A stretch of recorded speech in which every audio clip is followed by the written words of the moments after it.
Welcome back to Movie of the Week, everyone's favorite podcast of any type about anything.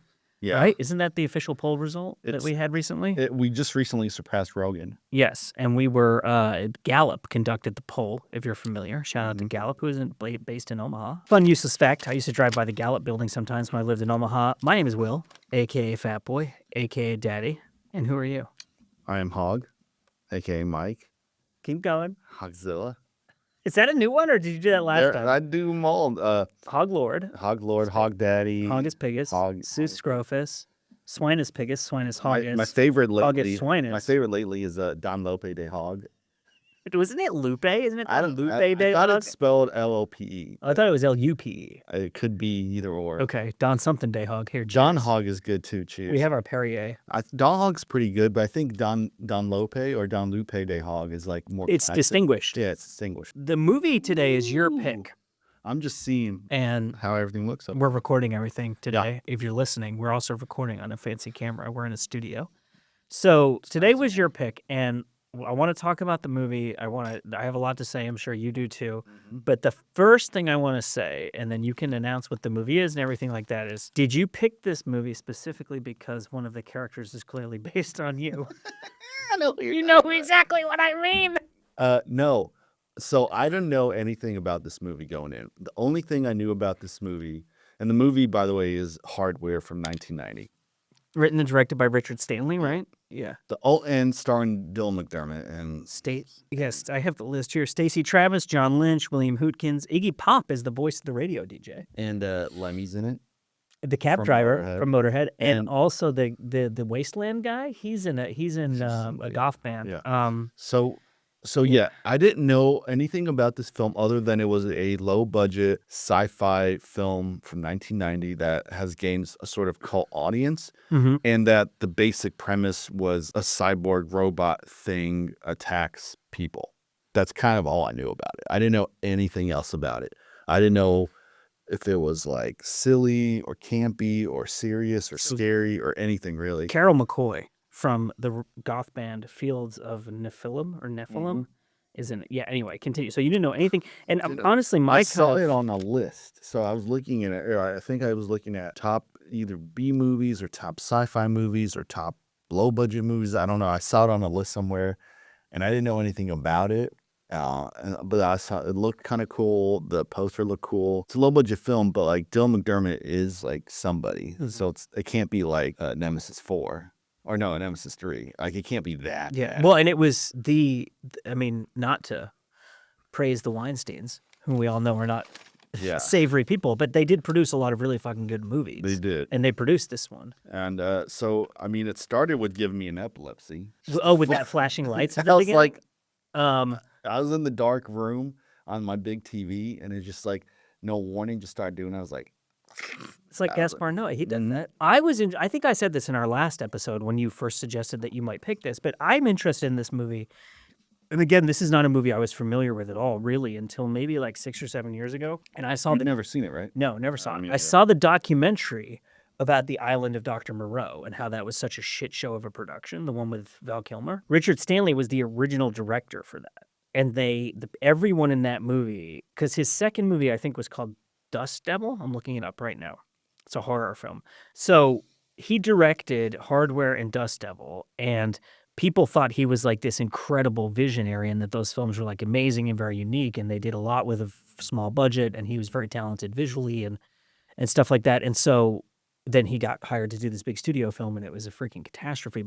But with everyone like singing his praises on or in the documentary, and especially a lot of people mentioning, oh my God, how many sips have you had? And you're already just shitting out your mouth like a swine. It's unbelievable. I can't help it just happened. Shitting out your mouth. Well, this podcast is off the rails already. I can't stop thinking about the burp. No, someone I knew who was a nurse, and I asked them what the most disturbing thing they ever saw was, and they said someone who was vomiting shit because they were so impacted, like it's such bad constipation, but they were embarrassed to go to the hospital about it. That by the time they finally went, they were puking logs of shit. So I was watching Outlast, which is like a survival show. It sounds funny, but they're like, man, I haven't pooped in like 3 weeks. And like in the back of your mind, you're like, oh, that's funny. But then, no, like, it's really terrifying, It's really, really bad. Like you could literally die from it. So anyway, so I was like, I love cyberpunk stuff. I love like 90s and 80s. I didn't even know it was cyberpunk. It's kind of cyberpunk. It's pretty cyberpunk. But it's also it's like very industrial. Yeah, I didn't like. I thought it was. Honestly, I was going in expecting a film in the similar style and tone of like Cyborg, which is the interesting. one. I was expecting it to be. I think because I had read a little bit about it, I was expecting it to be more like Terminator. The two things that it reminded me the most of, well, actually, let me say three. The three things that it reminded me the most of: The Crow, because it's got that like industrial dystopian kind of thing. Yeah, Blade Runner. Yeah, Because of the protagonist in the trench coat walking around this like desolate world with robots and like everything like that. And it felt to me like it was very much like a riff on Blade Runner. Like you have not in terms of the story, but in terms of the world building. Right. And like the sets, and they did a lot without a lot of money on this movie, and it was really impressive. And then the other thing, and this I thought was interesting because I feel like, and we'll get deeper into details on this, but I feel like the movie in a way is kind of like a red herring. The first hour or so of the movie is building all of this stuff. And then the thing that it ultimately reminded me of, and this is a spoiler and we'll give plot details and stuff too, just so everyone is following with us. It reminded me of Alien. Yeah. Because she gets trapped in the apartment with the thing and she doesn't know where it is and it's killing people. And they're like, so the story is. Yeah, give us your story. Give us a little synopsis. Dylan McDermott plays this guy who it goes around. It's a post-apocalyptic movie. We don't know what happened, but the world has been destroyed. And a lot of it is like desert wasteland where there's like high levels of radiation, so probably like some kind of nuclear disaster. And it's almost like a Mad Max type of thing, right? Yeah. Like out in the desert, whatever. And Dylan McDermott is like a member of like a group of these people who goes around looking for stuff like out in the wastelands where most people don't want to go. And then they bring it back in, they trade it in for these like junk traders or like electronics people and stuff, whatever. They get money for it, right? Yeah. Unbelievable. And then this mysterious guy who looks like fucking Rob Zombie with like the leather jacket and the long hair and the gas mask and that. But then it turns out he's the guy from Fields of Nephilim or Nephilim. I don't know how to pronounce that. He shows up with a robot that he found out in the desert, and Dylan McDermott buys it from him because his maybe girlfriend, she is his girlfriend, but she's like they're a little bit icy with each other because he disappears for months on end to do his job, and she's like left alone in this apartment. And the building has like gone to shit. Like some drug dealer like drove a Jeep through the front door, and now there's all these people with like goats and shit like in the lobby, and like she has to have her door locked at all times, and there's like heavy security patrol and all this stuff. And she's an artist, so she's trapped in this like apartment making things. And he brings her this robot because he thinks she could use it in her art, and they think it's a drone of some kind, but then they find out it's like a cutting edge killer soldier robot like type prototype of thing. And it war can unit. It knows it has the ability to restart itself if it's been shut down, and the ability to reassemble itself if it's been destroyed. So it turns back on and reassembles itself, and then it starts trying to kill people. So it's in that respect, it reminded me of Alien because they're all trapped in this. But like the gothic environment and the combination of like a goth aesthetic and a like dystopian aesthetic and the like heavy industrial aesthetic really reminded me of The Crow. Yeah. It's also movies like, it's not quite similar, but like a film like Chopping Mall or any kind of movie where some kind oh my God! Some kind of robot. But the whole time I'm watching it, I'm like, what does this robot remind you of? And it's Chopping Mall. It totally is. Mm-hmm. But like any kind of movie like that where there's some kind of killer robot trying to kill people. I liked Chopping Mall quite a bit. So I'm gonna give some quick notes.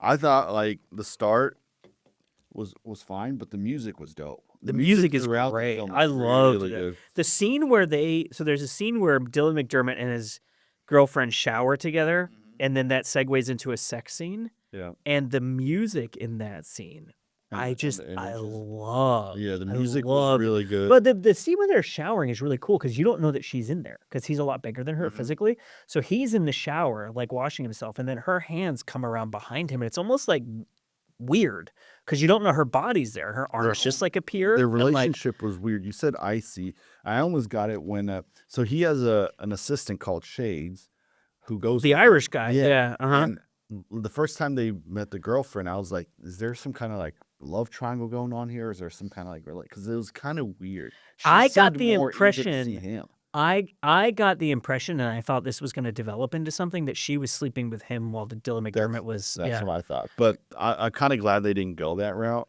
But yeah, I thought, the music was awesome. The first time Iggy Pop, who plays like, an announcer, introduced himself, he's like, "I'm something Yeah. Ain't Bob with the industrial dick." I was like, "Okay, this is gonna be na this is gonna be good." I I was like so one thing that we can talk about as we, dissect things here. Something that not bothered me about this movie, but then after it was over, I was kind of like perplexed by. I enjoyed most of the experience of watching the film. Mhm.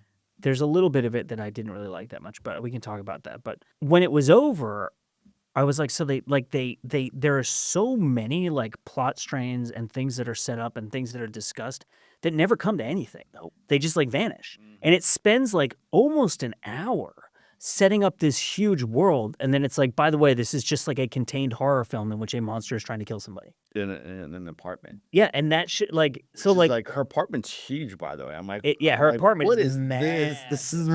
But the ridiculous." second what would in, like, a traditional kind of movie of this nature, what would be the second act is, like, 20 minutes at the end of the movie, and all the rest of it is setup. Yeah, it's a little weird. But I liked the setup a lot, and I liked the creepiness of it, the slowness of it, the music, the world, and then when everything started happening, I was like, "Oh, so we went through all of that world building." Like, there's a whole thing throughout the movie about the government is introducing, like, a sterilization bill for Mhm. population control. That never comes to anything ever. Well, I think they're just they say that, and then this Mark robot is basically what that bill's about, and at Right, the but, end, you hear that it was approved, so this is showing, like, what's gonna happen in the future g with that like, robot. there is But that, you're but it's right, like you're right, it's not like they built it up like a big thing, and I thought it was gonna lead to, a government agent or a conspiracy or anything that it didn't, so but it's I also think like the whole time I'm thinking, if there's been an apocalyptic event and the population has been dramatically reduced, see, why would you spend all this money building these fucking war machines to to go around killing people to sterilize them? and I guess And it just doesn't make any they didn't sense. really say it was an apocalyptic event, right? We But don't the cities are much smaller, right? Like, he was talking about Yeah, how New York yeah, is, like, not that because he said you can go to New York and strip it, like, right, implying and that so I there's didn't know nobody if that there. meant that, like, there was a war or a nuclear war or something here, or it's just, like, there's way too many people and they destroyed the cities and they became wastelands or something like that. But yeah, you're right, like, it's not really clarified, like, if the population's in a decline, why do they need these robots to then exterminate more people? I wasn't really And why sure. would you spend all the money building the robots when you can just go and kill people or, like There's better ways of killing people. and once the robots are activated, they seem to just kill anyone? Yeah. So then how is it not gonna come to fruition that, like, a Terminator type of thing's gonna happen, and it's just gonna kill everyone and take over? And Like, it's it just not. doesn't No. a lot of those aspects of it didn't make sense to me. So, like, Oh my goodness. I enjoyed This is unreal. I enjoyed a lot of the process of watching this film, but then when it was over, I was kinda like, "I don't really get it." The guy from Willow is in it. One of the people from Willow. Yeah. Oh Um, my god. It's just out of control. have you seen Willow? Yeah, but, like, So, the ages guy ago. who's, like, mean to Willow, his, like, mean neighbor or whatever, he's the Mhm. guy who they're selling this stuff to. Oh, okay. Who's like, "You gotta come down here right now, bring the That's robot." interesting. So, yeah, I mean, I think I so this film I don't think was reviewed very well when it first came out and people kinda trashed it, and it's gained a cult I mean, following. it is very low budget, right? I think Yeah. a lot of it's the cult following, what people love about it, has more to do with the visuals and the music Yeah. than the, like, acting or story or plot, really. If you're expecting, like, plot levels of, like, Terminator, like, no, not even close, right? Yeah. It's very simple, it's very straightforward, a lot of things go away. The friend, There is Shade, some I don't get the point of him No, because I he don't really either. doesn't Why do is he anything. there? No, I don't get it. He follows Dylan McDermott around, and then when he gets back to He's, like, meditating? yeah, and then he gets high, and then he's Yeah. basically useless the rest of the film until the very end. Well, that I did like that very last bit, like, the last, like, 2 minutes or so, I really liked, but the part that I struggled with was once she gets locked in there with the thing, like, the movie was so well paced and built, and then all of a sudden, it just becomes, like, this chaotic mess for, like, 20 minutes, Yeah. where it's like you don't know where the robot really is, you don't understand the geography of the apartment, it's really loud and heavy and messy, like, it doesn't have, like, the word I kept returning to when I was watching this movie is it's very, like, it's heavy, it's, like, leaden, it's, like, plodding, like, in the action stuff. It's not, like, shot and edited, and it doesn't move in such a way that you feel suspense. It just feels like you're being hit in the head with, like, noise.